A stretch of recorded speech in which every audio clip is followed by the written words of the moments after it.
বাসা থেকে তো আমরা ধরে নাই, আমরা রাস্তায় ধরছি, আমরা রাস্তায় মামলা করতেছি, এই জন্যই তো ধরা হয়েছে। আচ্ছা এখন কাগজগুলো দেন।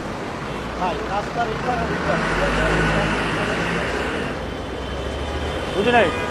আরে ভাই আপনার দোকান কোন পারে এটা তোমার দেখার দরকার নাই।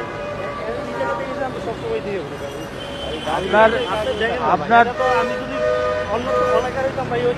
না না সেটা ঠিক আছে, আপনার এখানে সবাই এখানে এই এলাকারই লোকজন ঘোরাঘুরি করে, বাইরের লোক ঘোরাঘুরি করে না। হ্যাঁ, তো এখন কি আপনাকে আইন মানতে হবে না নাকি? হ্যাঁ, এখন আপনি কাগজপত্রগুলো দেন। গাড়িও তো আপনার না, ট্রেনে গাড়ি কিনছেন, নাম পরিবর্তন করেন না কেন? তাহলে কেমনে হবে ধরেন, তাহলে হয়ে যাবে।